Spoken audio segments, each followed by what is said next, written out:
Renungan Pagi Maranatha oleh Ellen G. White, 30 April 2026. Mari kita berdoa. Bapa kami yang di sorga, Allah pencipta langit dan bumi, laut dan segala isinya, Allah yang maha besar, maha kuasa, sumber segalanya, yang kami sembah selalu melalui anak-Mu yang tunggal, Yesus Kristus. Terpujilah Yesus, anak Allah yang maha tinggi, yang adalah teladan kami yang sempurna. Pada pagi hari ini kami bersyukur boleh bangun dan berbakti dan sebagaimana membaca dan mendengarkan nasihat firman-Mu, kiranya ini menjadi pertobatan bagi kami semua, agar menjadi utusan Kristus untuk menjangkau jiwa-jiwa. Beserta kami sepanjang perbaktian ini kehendak-Mu yang jadi, ampun kami akan dosa dan salah, karena kami berdoa hanya dalam nama anak Allah yang tunggal, Yesus Kristus, yang adalah Tuhan dan Juru Selamat kami. Amin. Renungan hari ini akan dibacakan oleh Ibu Sian Tangka. Kepada Ibu Sian, kami persilahkan. Terima kasih, selamat pagi untuk kita semua. Bacaan renungan pagi kita pada pagi hari ini, hari Kamis, tanggal 30 April 2026, dengan judul Sorga Menantimu. Ayat temanya terdapat di dalam Yohanes 20 ayat 21. Sama seperti Bapa mengutus aku, demikian juga sekarang aku mengutus kamu. Bacaannya, tentang para rasul tertulis, mereka pun pergilah memberitakan Injil ke segala penjuru, dan Tuhan turut bekerja dan menunggukan firman itu dengan tanda-tanda yang menyertainya. Markus 16 ayat 20. Sebagaimana Kristus mengutus murid-muridnya, demikian juga hari ini Ia mengutus anggota gerejanya. Kuasa yang sama yang dimiliki para rasul tersedia bagi mereka. Jika mereka menjadikan Allah sebagai kekuatan mereka, Ia akan bekerja bersama mereka dan pekerjaan mereka tidak akan sia-sia. Hendaklah mereka menyadari bahwa pekerjaan yang mereka lakukan adalah pekerjaan yang telah diberi meterai oleh Tuhan. Allah berkata kepada Yeremia, "Janganlah katakan, aku ini masih muda, tetapi kepada siapapun engkau kuutus, haruslah engkau pergi, dan apapun yang kuperintahkan kepadamu, haruslah kau sampaikan. Janganlah takut kepada mereka, sebab aku menyertai engkau untuk melepaskan engkau." Demikianlah firman Tuhan. Lalu Tuhan mengulurkan tangannya dan menjamah mulutku. Tuhan berfirman kepadaku, "Sesungguhnya aku menaruh perkataanku ke dalam mulutmu." Yeremia 1 ayat 7-9. Dan Ia memerintahkan kita untuk pergi menyampaikan firman yang Ia berikan, merasakan sentuhan kudusnya di bibir kita. Kristus telah memberikan kepada gereja suatu amanat kudus. Setiap anggota harus menjadi saluran melalui mana Allah dapat menyampaikan kepada dunia harta kasih karunia-Nya, kekayaan Kristus yang tak terselami. Tidak ada yang lebih diinginkan Juru Selamat selain agen-agen yang mewakili roh dan karakternya kepada dunia. Tidak ada yang lebih dibutuhkan dunia selain pernyataan kasih Juru Selamat melalui umat manusia. Seluruh sorga menanti pria dan wanita melalui siapa Allah dapat menyatakan kuasa kekristenan. Gereja adalah alat Allah untuk pemberitaan kebenaran. Diberi kuasa olehnya untuk melakukan pekerjaan khusus. Dan jika ia setia kepadanya, taat kepada semua perintahnya, maka di dalamnya akan berdiam keunggulan kasih karunia ilahi. Jika ia setia pada kesetiaannya, jika ia menghormati Tuhan Allah Israel, tidak ada kuasa yang dapat melawannya.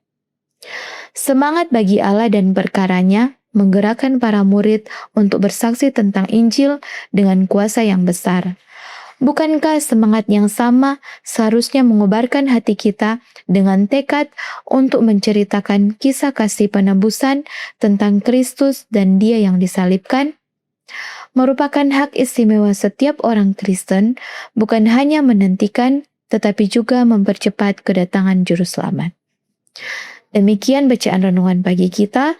Tuhan Yesus memberkati kita semua. Terima kasih atas penata layanan Ibu Sian. Tuhan Yesus memberkati. Selamat pagi saudaraku dalam Tuhan. Saudara sekalian, perhatikan pola berikut ini. Yohanes 5 ayat 37 berkata, Bapa yang mengutus aku, dialah yang bersaksi tentang aku. Kamu tidak pernah mendengar suaranya, rupanya pun tidak pernah kamu lihat. Ini adalah kesaksian Yesus. Dan dalam Yohanes 8 ayat 29 Yesus lanjutkan, dan ia, yaitu Bapa yang telah mengutus aku, Yesus berkata, ia, yaitu Bapa, menyertai aku. Ia tidak membiarkan aku sendiri, sebab aku senantiasa berbuat apa yang berkenan kepadanya. Jadi Bapa yang mengutus Yesus selalu menyertai anaknya. Kemudian, bagaimana caranya Bapa menyertai anaknya? Yohanes 3:34 berkata, sebab siapa yang diutus Allah, dialah yang menyampaikan firman Allah, karena Allah mengaruniakan roh-Nya dengan tidak terbatas. Inilah wujud daripada Bapa menyertai anaknya, yaitu oleh mengaruniakan roh-Nya Bapa kepada Yesus dengan tidak terbatas. Itu sebabnya Yesus berkata dalam Yohanes 14 ayat 10, tidak percayakah engkau bahwa aku di dalam Bapa dan Bapa di dalam aku? Apa yang aku katakan kepadamu tidak aku katakan dari diriku sendiri, tetapi Bapa yang diam di dalam aku, dialah yang melakukan pekerjaannya. Inilah pola Yesus dalam bekerja di dunia ini, dan pola Yesus ini diberikan kepada kita. Yohanes 20 ayat 21 berkata, maka kata Yesus sekali lagi, damai sejahtera bagi kamu, sama seperti Bapa mengutus aku, demikian juga sekarang aku mengutus kamu. Dan saat kita diutus oleh Yesus, kita tidak ditinggalkan sendirian. Yesus menyertai kita. Matius 28 ayat 20 berkata, dan ajarlah mereka melakukan segala sesuatu yang telah kuperintahkan kepadamu. Dan ketahuilah, aku menyertai kamu senantiasa sampai kepada akhir zaman. Bagaimana Yesus menyertai kita? Dengan mengaruniakan roh-Nya. Galatia 4 ayat 6 berkata, dan karena kamu adalah anak, maka Allah telah menyuruh roh anaknya ke dalam hati kita, yang berseru, ya Aba, ya Bapa. Itu sebabnya dalam Yohanes 14 ayat 20, Yesus berkata kepada para murid, pada waktu itulah kamu akan tahu bahwa aku di dalam Bapa-Ku, dan kamu di dalam aku, dan aku di dalam kamu. Inilah pola yang Yesus teladankan bagi kita dan karuniakan kepada kita oleh mencurahkan roh-Nya pada hari Pentakosta. Itu sebabnya Markus menuliskan dalam Markus 16 ayat 19 dan 20 yang berbunyi, sesudah Tuhan Yesus berbicara demikian kepada mereka, terangkatlah ia ke sorga, lalu duduk di sebelah kanan Allah. Mereka pun pergilah memberitakan Injil ke segala penjuru dan Tuhan turut bekerja dan meneguhkan firman itu dengan tanda-tanda yang menyertainya. Yesus sudah kembali ke sorga. Tetapi begitu para muridnya pergi ke segala penjuru, yaitu sesudah hari Pentakosta untuk kabarkan Injil, Yesus turut bekerja bersama para murid. Yesus menyertai para muridnya. Karenanya Lukas menuliskan dalam Kisah 16 ayat 6 dan 7 yang berkata, mereka melintasi tanah Frigia dan tanah Galatia karena Roh Kudus mencegah mereka untuk memberitakan Injil di Asia. Dan setibanya di Misia, mereka mencoba masuk ke daerah Bitinia, tetapi Roh Yesus tidak mengizinkan mereka. Apakah ada dua roh yang mencegah? Tentu tidak. Hanya satu roh, yaitu Roh Kudus yang adalah roh-Nya Yesus. Inilah yang renungan pagi hari ini nyatakan dalam Maranatha halaman 128 paragraf 2. Tentang para rasul tertulis, mereka pun pergilah memberitakan Injil ke segala penjuru, dan Tuhan turut bekerja dan meneguhkan firman itu dengan tanda-tanda yang menyertainya. Markus 16 ayat 20. Sebagaimana Kristus mengutus murid-muridnya, demikian juga hari ini Ia mengutus anggota gerejanya. Kuasa yang sama yang dimiliki para rasul tersedia bagi mereka. Jika mereka menjadikan Allah sebagai kekuatan mereka, Ia akan bekerja bersama mereka dan pekerjaan mereka tidak akan sia-sia. Nah, ada lagi satu pola, berikut polanya, yaitu di Acts of the Apostles halaman 601 paragraf 2. Apa yang menopang anak Allah selama hidupnya yang penuh kerja keras dan pengorbanan? Ia melihat hasil dari jerih payah jiwanya dan merasa puas. Dengan memandang ke kekekalan, ia melihat kebahagiaan orang-orang yang melalui penghinaannya telah menerima pengampunan dan hidup kekal. Telinganya menangkap seruan orang-orang yang ditebus, ia mendengar orang-orang yang ditebus menyanyikan lagu Musa dan Anak Domba. Inilah yang menguatkan Yesus dalam pelayanannya di dunia ini. Dia memandang ke depan akan hasilnya. Bagaimana dengan kita? Di Acts of the Apostle halaman 601 paragraf 3 berkata, kita boleh memiliki pandangan tentang masa depan, kebahagiaan sorga. Dalam Alkitab diungkapkan pandangan tentang kemuliaan masa depan, pemandangan yang digambarkan oleh tangan Allah, dan ini sangat berharga bagi jemaatnya. Dengan iman, kita dapat berdiri di ambang kota abadi dan mendengar sambutan penuh kasih yang diberikan kepada mereka yang dalam hidup ini bekerja bersama dengan Kristus, menganggapnya sebagai suatu kehormatan untuk menderita demi Dia.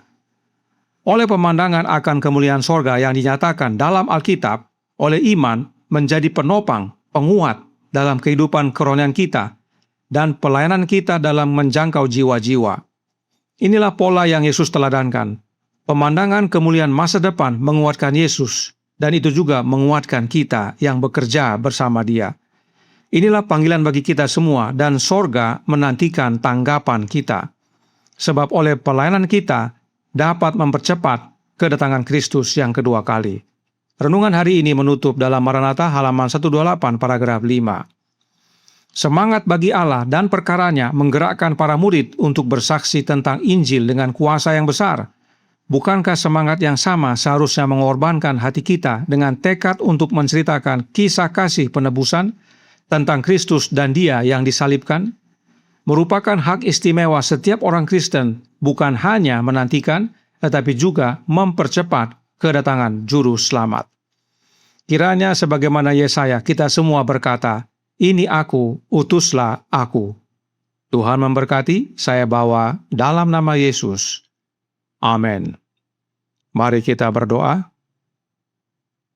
Bapa kami yang di sorga, Allah pencipta langit dan bumi, laut dan segala isinya, Allah yang maha besar, maha kuasa, sumber segalanya, yang kami sembah selalu melalui anak-Mu yang tunggal, Yesus Kristus. Terima kasih atas teladan pola pelayanan yang Yesus nyatakan di dunia ini. Dan itu tidak hanya untuk Dia. Dia karuniakan bagi kami juga. Kami dapat melayani seperti Dia. Dan bagaimana Dia ditopang oleh kekuatan melihat hasilnya di masa depan, itu pun menjadi kekuatan dan penopang kami dalam bekerja bagi Yesus. Karenanya tolong kami ya Bapa, karuniakanlah roh anak-Mu dalam hidup ini, sebab hanya dengan memiliki rohnya Yesus, maka teladan Yesus dalam menginjil menjadi bagian kami. Dan hanya dengan menerima rohnya Yesus, kami dapat memandang oleh iman negeri perjanjian. Beserta kami sepanjang hari ini kehendak-Mu yang jadi, ampun kami akan dosa dan salah, karena kami berdoa hanya dalam nama anak Allah yang tunggal, Yesus Kristus, yang adalah Tuhan dan Juru Selamat kami. Amin.